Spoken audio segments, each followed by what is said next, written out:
orientadas a la formación de nuestros matriculados. Nos orientamos a formar profesionales con capacidad de análisis y negociación que comprendan al mercado actual con proyección hacia el futuro. Buscamos proteger al matriculado siempre guiados por los principios de ética para contribuir al crecimiento de nuestra profesión. Se realizaron 600 se enviaron más de 560 cartas documento y se abrieron 192 expedientes. Este arduo trabajo fue reflejado en los medios destacando el rol del colegio en la protección de la profesión. Se sumaron 140 nuevos matriculados provenientes de las universidades más prestigiosas. Desde el colegio hemos llevado adelante una serie de eventos solidarios con el objetivo de ayudar a los que más necesitan. Se logró recolectar ropa y alimentos que fueron entregados a diferentes fundaciones y entidades. Continuamos con el objetivo de difundir y posicionar al colegio como referente del mercado. Participamos con un rol protagónico en ferias, congresos y exposiciones del sector. Nuestras autoridades participaron en debates, analizando el escenario actual del mercado inmobiliario. Se incrementó la presencia del colegio en los medios de comunicación con más de 100 repercusiones positivas en diarios, revistas y noticieros. Desde las comisiones se realizaron estudios de mercado para analizar el presente de la industria. Coordinamos reuniones y firmamos acuerdos con entidades que buscan reactivar al sector y apoyan a la actividad inmobiliaria. Nos reunimos con la Jefatura de Gabinete de la Nación, firmamos un acuerdo de trabajo con el Ministerio de Desarrollo Económico de la Ciudad de Buenos Aires, trabajamos en conjunto al Banco Central para optimizar el uso y aplicación del CEDIN, establecimos pautas de trabajo junto a la Asociación de Empresarios de la Vivienda y el Colegio de Escribanos, fijamos una agenda de trabajo con las principales casas de altos estudios y firmamos un acta de la vivienda con las principales entidades del sector. Para mejorar la comunicación entre el colegio y sus matriculados se abrieron nuevos canales que complementan al CUSICO Informa, los news informativos y al sitio web del colegio. Se consolidó la red CUSICBA, un espacio exclusivo para cerrar negocios entre matriculados y una herramienta de gestión inmobiliaria online. La red continúa expandiéndose y sumando nuevas funcionalidades para optimizar el rendimiento de las inmobiliarias en Internet. Somos un colegio que avanza. Seguimos con nuestro objetivo de favorecer al matriculado y brindarle nuevas herramientas de cara al futuro. Por eso en el 2015 tenemos el desafío de concientizar a los candidatos políticos de la importancia que tiene el rubro en el desarrollo del país. Somos CUSICBA, somos el Colegio Profesional Inmobiliario. Sabemos que lo mejor está por venir.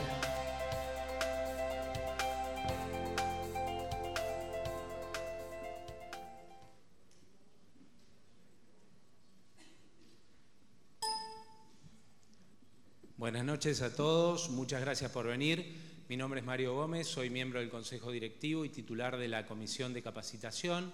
Esta es nuestra primera reunión del año, que vamos a tratar un tema que vamos a seguir desarrollando a lo largo del año, que es el nuevo Código Civil y Comercial y cómo afecta en la actividad inmobiliaria.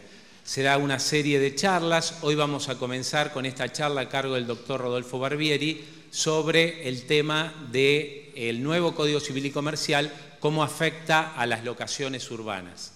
Les comentamos que estamos diseñando el programa de capacitación para el año 2015, hicimos una encuesta entre los miembros del Consejo Directivo y los miembros del Tribunal de Ética para que nos dieran su parecer en cuanto a los principales temas de interés y en base a eso comenzamos a diseñar el programa de capacitación que estamos comenzando hoy. El martes próximo, martes 10 a las 19, tenemos una charla de coyuntura y perspectivas para el 2015 a cargo de Reporte Inmobiliario. El jueves próximo, jueves 12, tendremos otra charla del doctor Barbieri, justamente porque esta primer charla agotó las vacantes.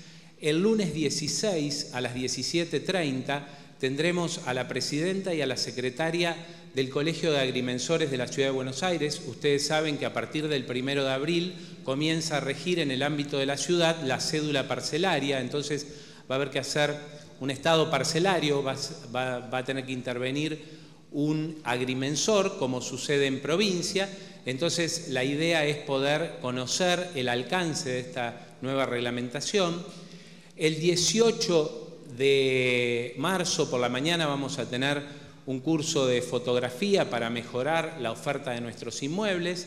El 19 y el 26 a las 19 horas tendremos un curso de WIF a cargo del doctor Martín Montero.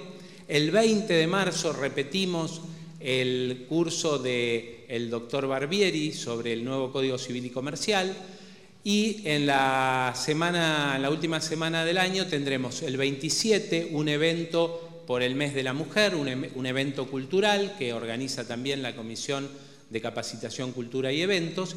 Y el 31 tendremos una charla de administración de alquileres a cargo de Nélida Abdala y equipo. Nélida Abdala es miembro también del Consejo Directivo del Colegio.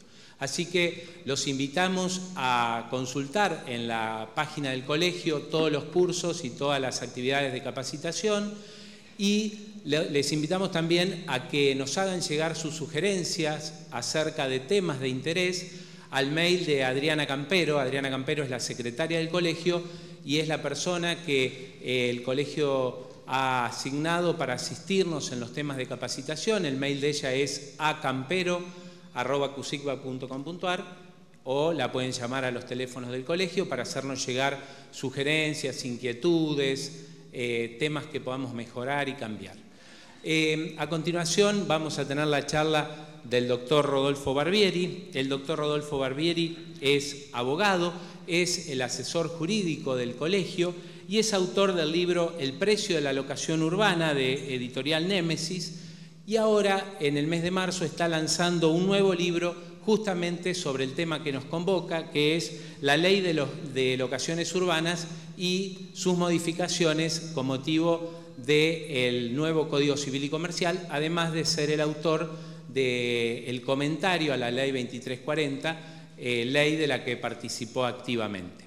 Antes de comenzar con la charla del doctor Barbieri, que agradecemos mucho su presencia esta noche con nosotros, vamos a tener una breve presentación de 3 minutos de la Mutual Inmobiliaria Argentina, de la que todos formamos parte y que preside el colega Fortunato Zupa, a quien invitamos a que haga uso de sus 3 minutos. Muchas gracias.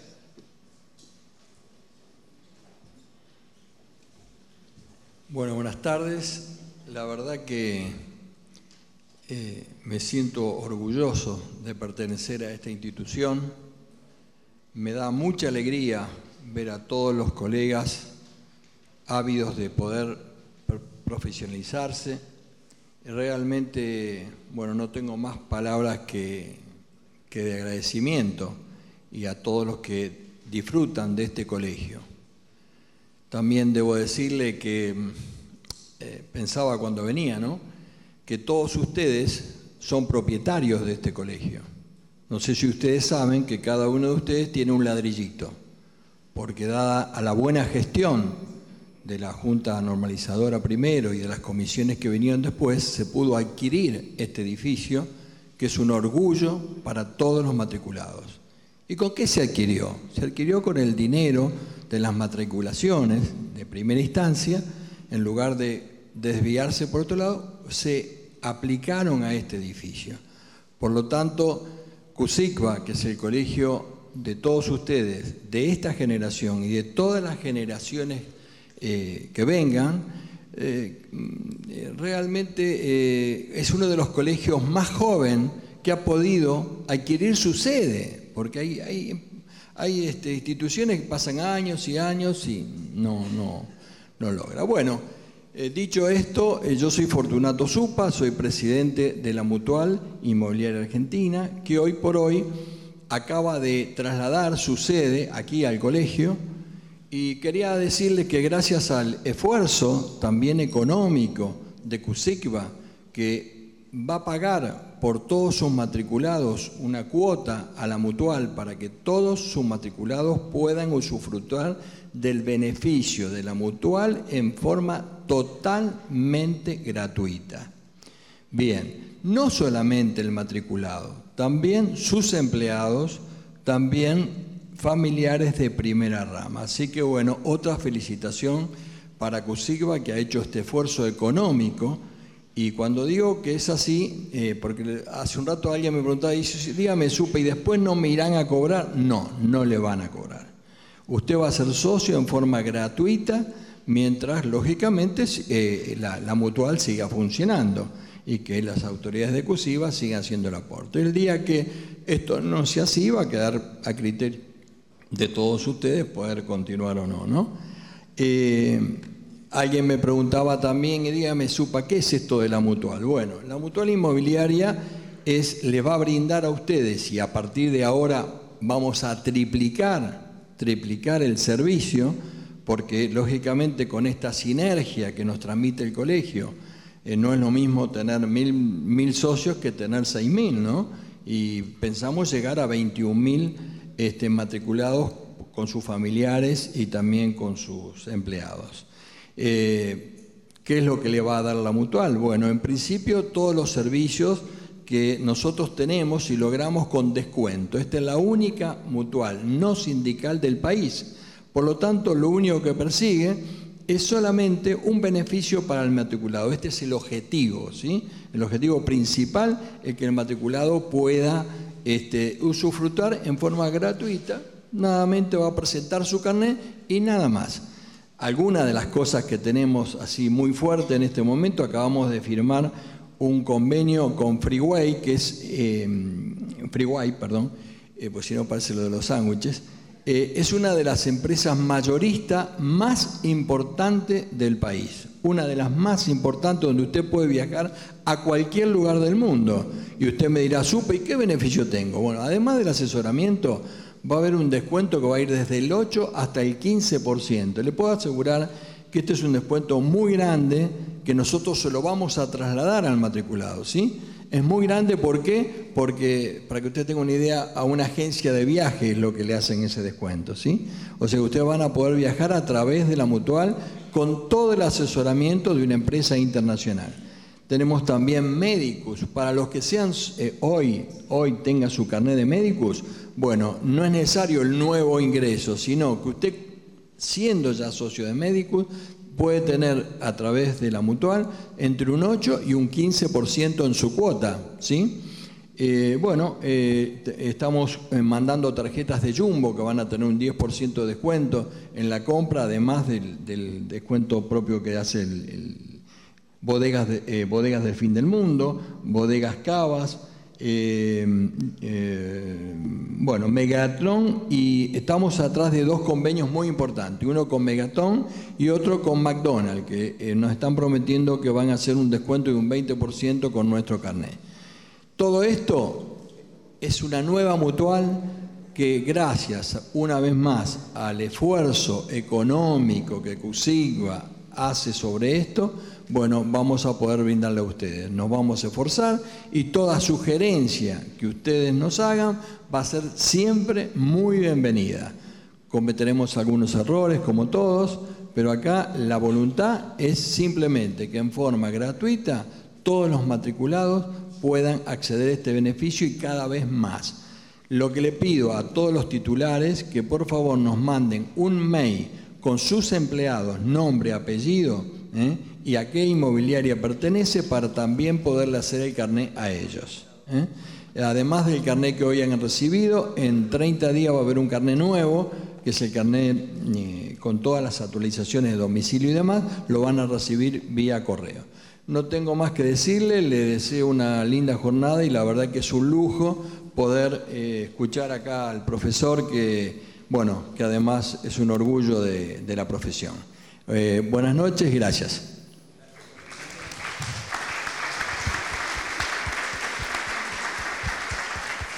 Bueno, simplemente para decirles cómo va a ser la mecánica de la charla, el doctor Barbieri va a hacer su exposición y después vamos a dejar lugar a preguntas y respuestas. La exposición va a ser más bien breve para dar lugar a todas las consultas que tengan. Vicky Meislik, de la Comisión de Capacitación, va a coordinar las preguntas y respuestas y va a haber dos personas de la comisión, Liliana y Elsa, que van a tener el micrófono manual para que puedan hacer las preguntas. Le pedimos que vayan levantando la mano y Vicky va a ir asignando los turnos para las preguntas. Muchas gracias y los dejamos con el doctor Barbieri. Bueno, buenas noches a todos, gracias por la nutrida concurrencia. Para hacerlo más expeditivo voy a tratar de hablar sin interrupciones los primeros 20 minutos para después sí acceder a todas las preguntas. Antes de empezar a desarrollar este cuadro comparativo, quiero hacer la siguiente aclaración. Este es un tema que, como me ha pasado, por ejemplo, a mí personalmente en el año 2008, ir al Senado de la Nación a debatir el proyecto Teresita Quintela, o más recientemente ir al despacho del doctor Aníbal Ibarra y ante él y sus asesores debatir el proyecto de reforma de locaciones que también tenía presentado, y que ambos eran inquilinistas. Este es un proyecto que, por el contrario, respeta el espíritu de la legislación anterior en ese sentido. Es decir, hay dos leyes, una parcialmente derogada y la otra totalmente vigente, de locaciones urbanas. La primera lleva el número 21.342 y la segunda es la número 23.091. 20.091. Esas 23.091. Esas dos leyes son las que rigen las locaciones conjuntamente con el Código Civil, el actual Código Civil. Ahora, la primera ley que nombré, la 21.342, que es poco conocida, tiene un artículo relativo al convenio de desocupación, que es el que ustedes utilizan habitualmente.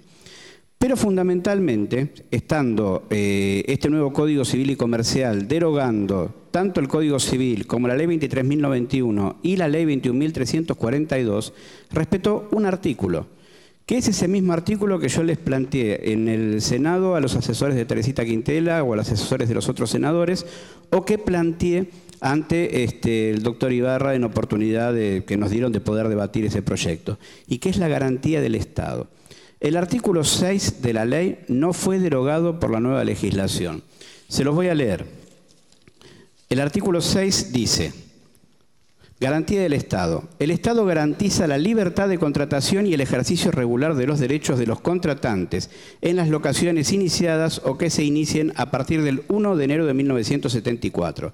Las condiciones pactadas entre locadores y locatarios no serán alteradas por el poder público, ni éste aplicará medidas en relación con las locaciones urbanas que deban ser cumplidas a expensas de una sola de las partes.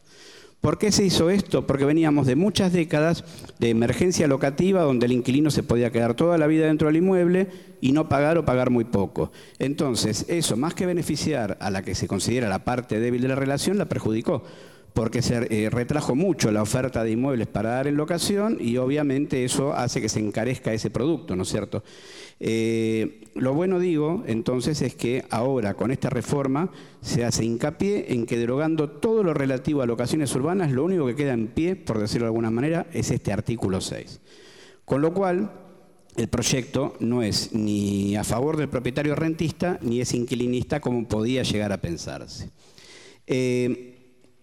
Habiendo hecho esta introducción, vamos a entrar en lo que es la comparación de códigos. Les aclaro que vamos a ver el cuadro comparativo y hay un apunte de 17 páginas subido a la biblioteca digital que lo pueden bajar a partir de mañana a la mañana, tengo entendido, y que amplía todo lo que está volcado en este cuadro. El cuadro es solamente un comparativo como una ayuda a memoria fácil que obviamente amerita que se interprete y se expanda en relación al otro apunte.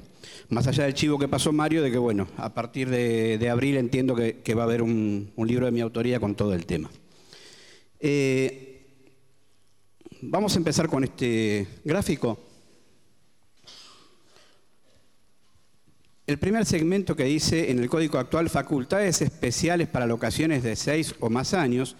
Ustedes saben que se pueden hacer locaciones de hasta 10 años, pero se considera que es un acto de administración las locaciones que tengan un plazo menor de 6 años y en cambio se considera un acto de disposición las que tengan un plazo mayor, entre 6 y 10 años. Por lo tanto, hay un artículo en el código, el 1881, que establece facultades especiales para una serie de cosas, entre ellas para dar en locación por más de 6 años. Esa es la norma actual. Ahora en la parte de locaciones del código, de este nuevo Código Civil y Comercial, se incorpora un artículo que lleva el número 1191 y que dice que para dar en locación, o sea, cuando el que da en locación actúa como apoderado de otro, para dar en locación o para tomar en locación cuando se está actuando también como apoderado, se necesitan facultades especiales cuando la locación va a ser de 3 o más años. Entonces, la diferencia es que en apariencia está acortando el plazo a la mitad. Pero hay que tomar en cuenta lo siguiente. Cuando habla de cobrar alquileres en forma anticipada, habla no de mes a mes cobrarlo, sino que habla de cobrar anticipadamente 3 años de locación. Y esta norma, la del 1191, en apariencia está en colisión con otro artículo de este nuevo código, que es el 375, que en su inciso K dice lo mismo, en apariencia, ahora les voy a explicar la diferencia, pero cuando habla de dar o tomar en locación, habla de 3 años. Y cuando habla de poderes especiales para cobrar alquileres, habla de 1 año. Entonces, ¿cómo se ha conciliado ambas normas? Leyendo las disposiciones, justamente la del 375, inciso K, dice dar o tomar o cobrar arrendamientos, locaciones de inmuebles. Mientras el otro es genérico, el que está en la parte de locaciones. Con lo cual, la doctrina actual, interpretando el nuevo código que va a empezar a regir, ha dicho que la norma del artículo 1191 se refiere a locaciones de bienes muebles, en tanto que la del 375 se refiere a inmuebles. Es decir, deben saber hoy que para dar o tomar en locación, como dice ahí, 3 años, en realidad, si se trata de bienes inmuebles para cobrar alquileres por anticipado, por ejemplo, 12 meses por anticipado, se requieren, en un inmueble se requieren facultades especiales. Vamos al segundo. Aplicación del derecho civil salvo norma expresa. Es lo que rige, o sea, cuando hablamos de derecho civil hablamos de esas 2 leyes de locaciones que les hablé y hablamos también de todo el Código Civil en la parte locativa y en la parte general. Ahora, en este nuevo código se habla de una aplicación subsidiaria cuando se trata de personas de derecho público. Es decir, cuando hay una persona de derecho público que va a dar en locación, se van a aplicar primero las normas de derecho público y después las del nuevo código. Cuando tomamos un destino mixto con la actual ley, cuando tenemos que tomar en cuenta las diferencias que hay, más que nada están marcadas esas diferencias en algunos artículos del Código Civil, sí, pero más que nada en la Ley de Locaciones Urbanas. Si hablamos de destino mixto y decimos qué norma aplicamos, por ejemplo, el plazo mínimo legal, ¿cuál es? 2 años, 3 años, no lo pusieron. Bueno, ahí, conforme al destino mixto, hoy la jurisprudencia interpreta que hay que ver cuál es el destino principal. Si fuera un local con vivienda, no es lo mismo que una vivienda con local. ¿No es cierto? Entonces, si el destino principal es vivienda, se aplicarán las de vivienda, y si el destino principal es otra cosa, se aplicarán las otras normas. Esta es la tercera diferencia que podemos marcar como diferencias básicas. Siempre se va a aplicar las reglas del habitacional. El cuarto ítem. Nuestro código no dice nada, absolutamente nada en la parte de locaciones con relación al ingreso de incapaces por cualquier motivo al ámbito locado o que habiten justamente con el locatario. En cambio, el nuevo código tiene una disposición expresa que declara nula toda disposición que lo impida. Hoy, el plazo máximo que está en el artículo 1505 del actual Código Civil para todos los destinos es de 10 años. A partir de ahora se van a poder contratar locaciones de vivienda por 20 años y 50 para el resto de los destinos, comercial, industrial, profesional. El plazo mínimo para vivienda hoy es de 2 años y en el resto de los contratos es de 3 años. Se ha unificado esto. Para todos los destinos el plazo mínimo será de 2 años. En el actual código, entre otros supuestos, no respeta el plazo mínimo el Estado como locatario. Hay un artículo que es el 2 de la Ley de Locaciones Urbanas que dice que no es necesario el plazo mínimo de 2 años o 3 años respectivamente cuando la locación se dé para sede de embajadas u otras legaciones diplomáticas, en el caso de puestos de mercados o ferias, guarda de animales o cosas, locaciones turísticas por hasta un plazo máximo de 6 años en zonas aptas para turismo y estando habitado el inmueble. Y por último habla cuando el Estado, nacional, provincial, municipal sea parte.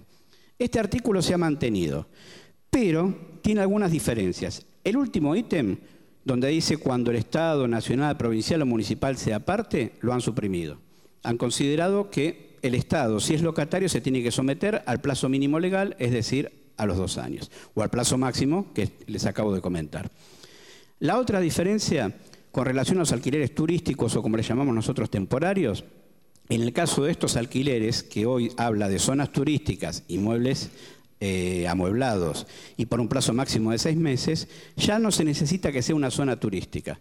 Es decir, las discusiones viejas que podía haber de si es o no turístico, por ejemplo, acá en la ciudad de Buenos Aires se plantearon hace más de 10 años atrás porque no se consideraba zona turística, esas discusiones ya quedaron perimidas con este nuevo código porque no importa la determinación de si es o no zona turística. Si el fin del que la habita es turístico, está amueblado, la locación es válida con un plazo reducido, pero se redujo a la mitad, justamente. En vez de poder darse por 6 meses máximo, se va a poder dar por 3 meses máximo.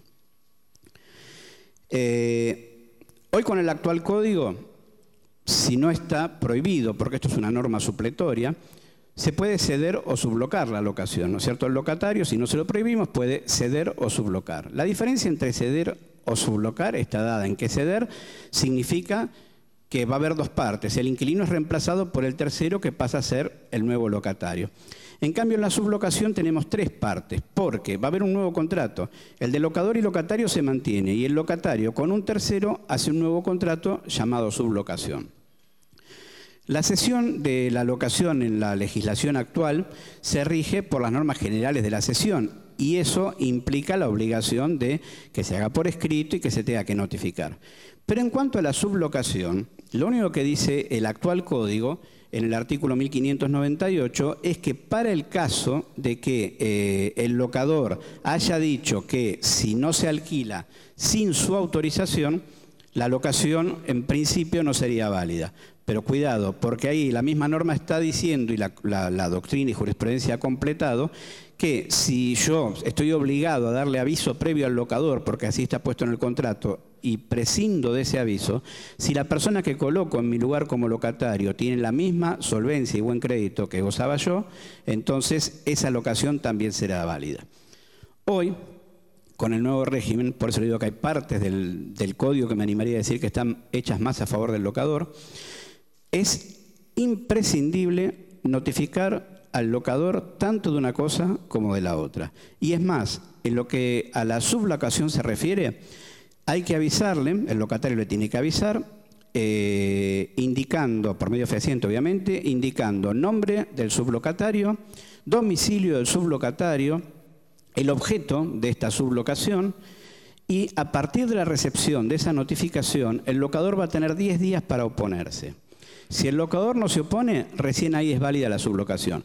Si el locador se opone, no sería válida y tampoco sería válida si presta su conformidad o guarda silencio y luego alguna de estas cosas que le estoy diciendo, o sea, de la indicación por medio fehaciente de nombre, de domicilio y de objeto, no concuerdan. En ese caso tampoco sería válida la sublocación. Vamos a las locaciones de plazo especial. Cuando hablo de locaciones de plazo especial me refería a las que mencioné antes, que hoy están enumeradas en el artículo 2 de la ley 23.091, que son las que no respetan el plazo mínimo. La guarda de objetos, de animales, puestos de feria, locaciones temporarias y demás. Ustedes saben por el artículo 8 de la 23.091 que el locatario, si se va antes, que puede hacerlo, el locador no tiene la facultad de rescindir antes, pero el locatario sí y sin expresión de causas, si se va antes, paga dentro del primer año 1 mes y medio de locación en concepto de multa y en el segundo año 2 meses, 1 mes, perdón.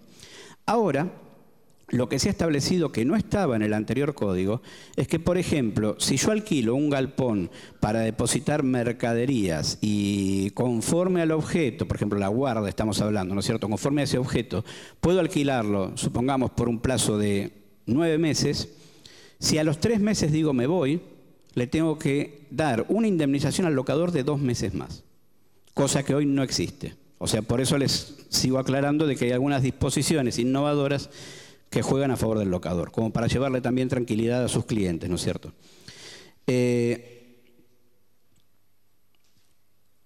Hoy con el artículo 5 de la ley 23.091 se establece para todos los destinos locativos, para todos, porque para vivienda arranca el segundo capítulo de la ley, que es el artículo 6 al 9, para todos los destinos locativos se establece la obligación de intimar por medio fehaciente, que ustedes lo deben conocer, al locatario, dándole 10 días para que pague, indicando cuál es la deuda, lugar de pago y demás, a los fines de evitar un desalojo, que el locatario tenga una última oportunidad de evitar un desalojo. Esa disposición, aclaro, que está en el artículo 5 de la ley, es decir, que rige para todos los destinos locativos.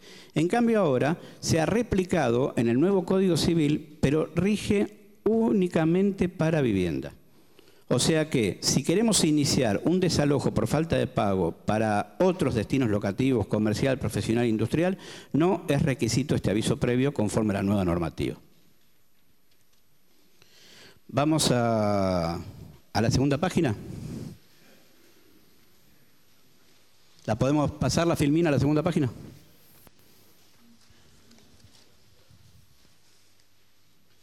Bueno.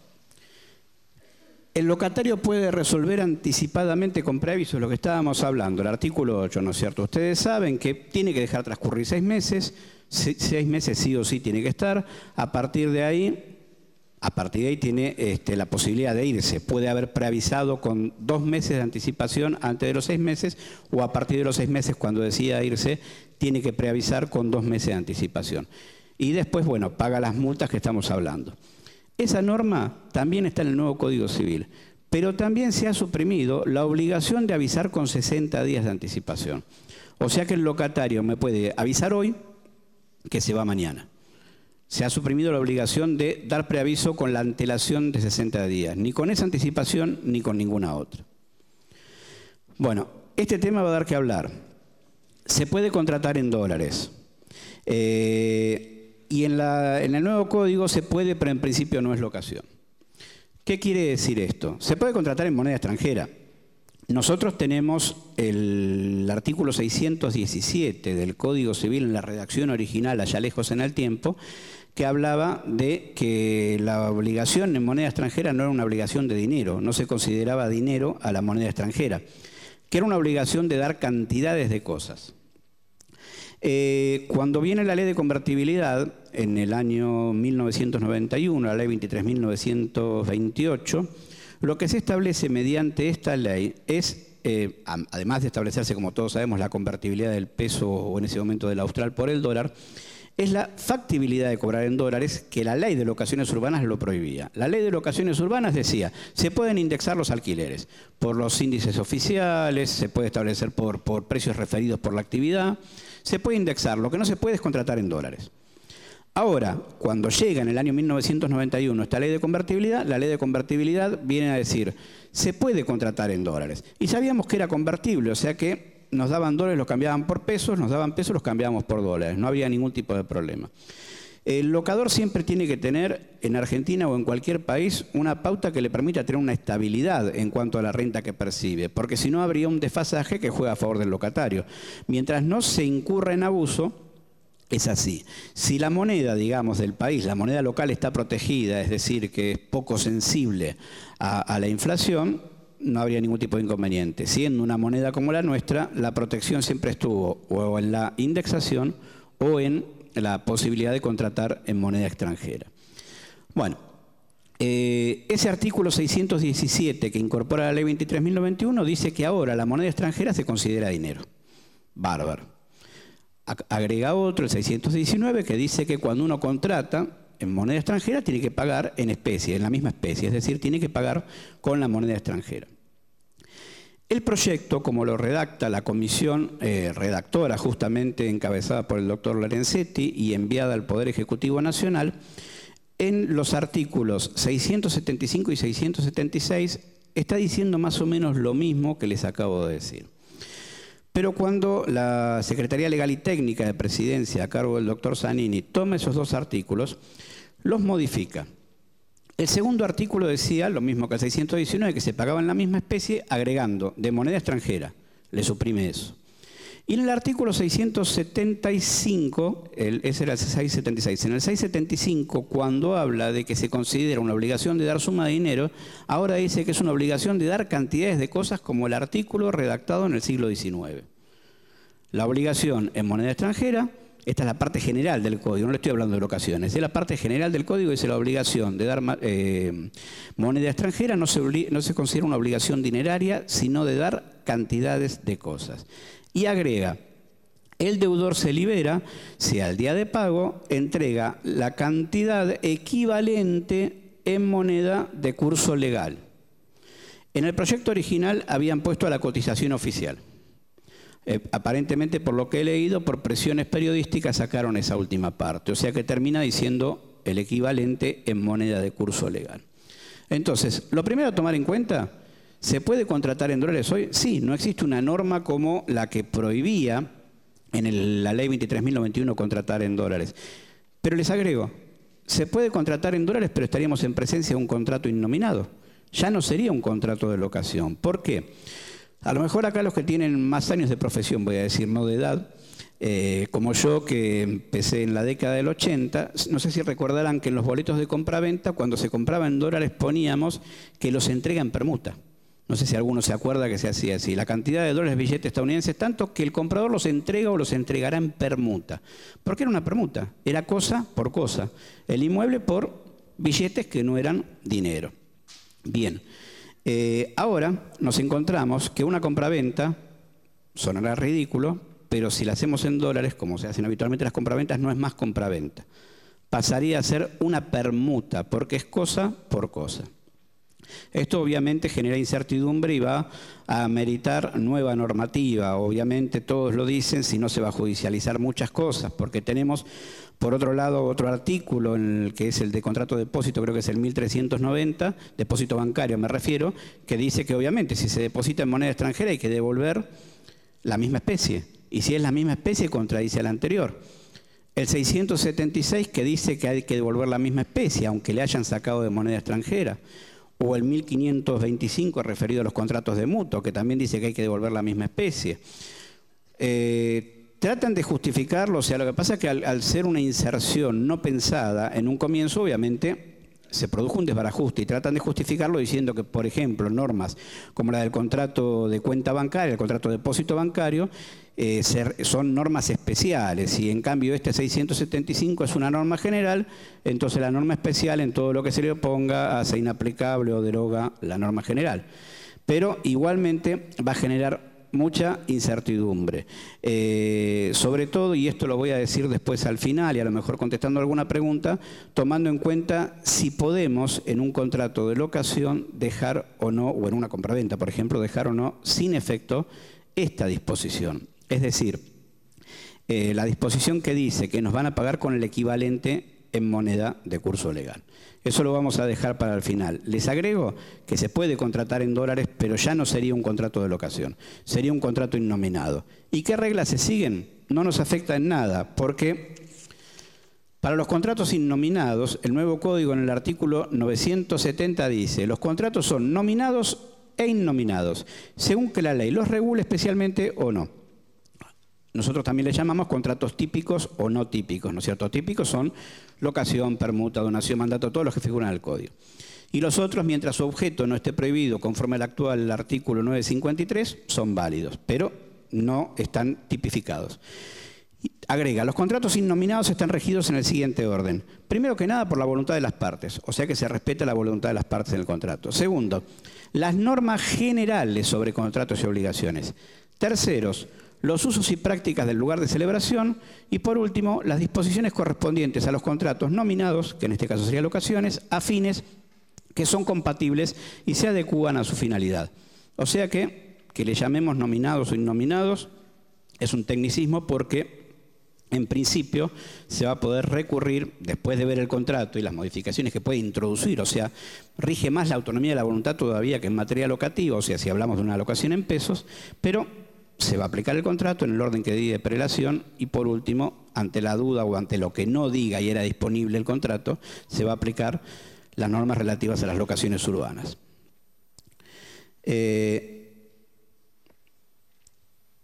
Bueno, la locación habitacional se transmite a grupo conviviente del locatario.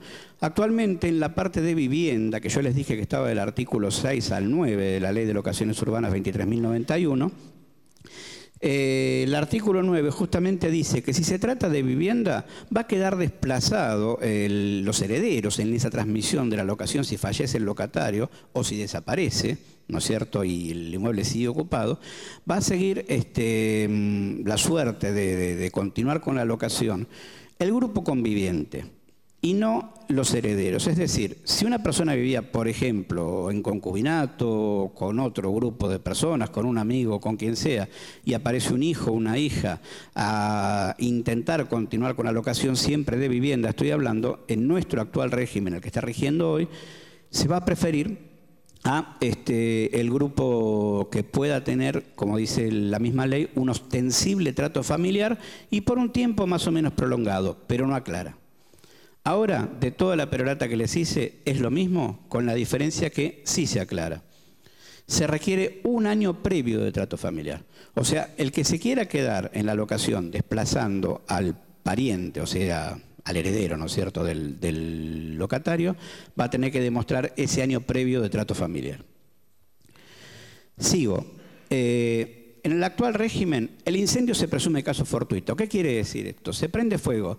La propiedad, entonces, el locador, para poder echarle la culpa al locatario de que el inmueble se incendió por culpa de él, tiene que probar justamente que no hay caso fortuito. Es decir, que no fue el efecto de la naturaleza o de cualquier otra cosa, la acción de terceros, lo que fuese, pero no la culpa del locatario, de las personas que conviven con él, de los terceros que lo fueron a visitar, de sus dependientes, de nadie por el que el locatario deba responder. Hay que acreditar eso, hay que probar eso y después de probado eso se le podrá reclamar al locatario que pague por el incendio. En el nuevo código esto se ha suprimido, con lo cual se va a regir por los principios generales de la prueba. Estarían en una igualdad de condiciones locador y locatario. Esto también juega a favor del locador. El locador ya no tiene que salir a probar que es caso fortuito. Se rige por los principios generales de la prueba significa, como en cualquier otra materia procesal, en tribunales, si se hace un reclamo de daños y perjuicios, no hay que probar primero que realmente no fue caso fortuito. El caso fortuito, en tal caso, si lo fue, surgirá después. Después, en el actual código, si no se establece, el pago es por mes vencido. Siempre ponemos que es por mes adelantado, pero tenemos que saber que toda la jurisprudencia y justamente la interpretación del Código Civil o de la Ley de Locaciones Urbanas es que es por mes vencido. ¿Por qué? Porque justamente es una contraprestación por uso, no es algo prepago como la medicina. Bueno, en el nuevo régimen también, a favor del locador, esto cambió. Si nada se estipula, el pago será por mes adelantado. Después, puede haber rescisión bilateral anticipada. Cuando hablamos de rescisión bilateral anticipada, hablamos de los famosos convenios de desocupación, que es el artículo que está más abajo, perdón, del otro lado de la columna, que dice el artículo 47 de la ley 21.342, que es el que habla de que se puede celebrar ese convenio de desocupación. Obviamente, el inquilino ya tiene que estar habitando el inmueble, no se puede hacer coetáneamente con el contrato de locación porque si no se estaría violando el plazo mínimo legal que es de orden público, pero así sea un día después de que el inquilino ya tomó la tenencia, se puede celebrar un convenio de desocupación y eso va a abreviar un trámite de desalojo para el caso de incumplimiento porque conforme la misma norma dice, se presenta a homologar y luego de eso el juez directamente lo lanza, da la orden de lanzamiento. Esto que está en esta ley, en el artículo 47, es un poco la aplicación de un principio general que en el actual código está para todos los contratos en el artículo 1200. Todos los contratos bilaterales son pasibles de un distracto por mutuo acuerdo.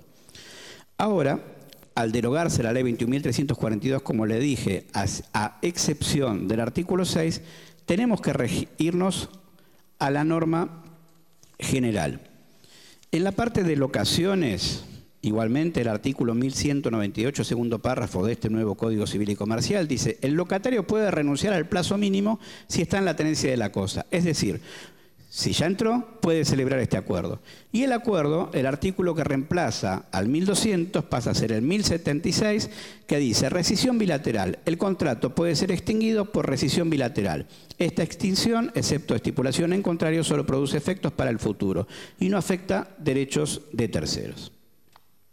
O sea que en ese sentido tampoco tenemos mayor diferencia, más allá de que a veces para aplicar en tribunales un convenio de desocupación los jueces son renuentes, pero hay una norma y la norma nos indica ese tipo de proceso abreviado. Si ahora se deroga esto, va a quedar un poco a la voluntad del juez continuar con una aplicación asimilada, respetar que lo diga el convenio que habitualmente se estipula en el convenio o regirse por las reglas procesales comunes.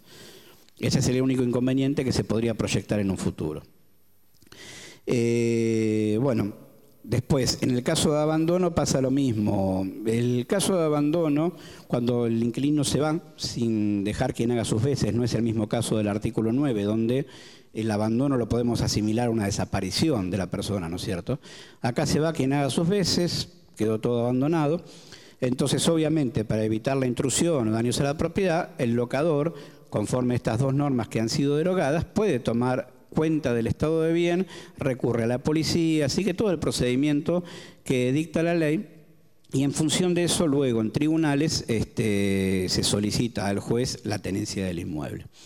Esto en sí, en la práctica, el caso de abandono, en los últimos 20 años, le diría que los jueces han sido bastante renuentes de aplicarlo. A mí me ha tocado verlo en provincia, hay una norma procesal de reenvío que habilita que esto se aplique en la provincia de Buenos Aires, y cada vez son más renuentes a hacerlo. Lo cual no quita, el autor de la reforma que se hizo al Código Civil vigente en el año 1968, el doctor Borda, dijo que se puede tomar cuenta del estado de bien. ¿De qué forma?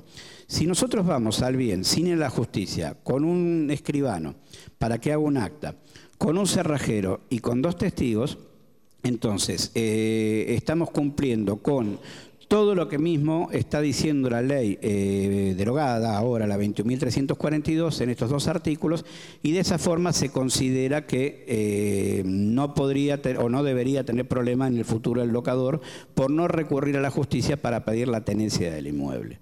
Pero bueno, esto se suele hacer en la práctica, no es lo que marca la norma, y a rigor de verdad, la norma que lo permite hoy estaría derivada. Esto es el final del cuadro. A partir de acá me gustaría que desarrollemos más el tema con preguntas, y les voy a desarrollar también la cuestión de este artículo 675, pero en virtud de las preguntas que formulen. Cuando levanten la mano, espere que le acerquen un micrófono y empezamos a contestar.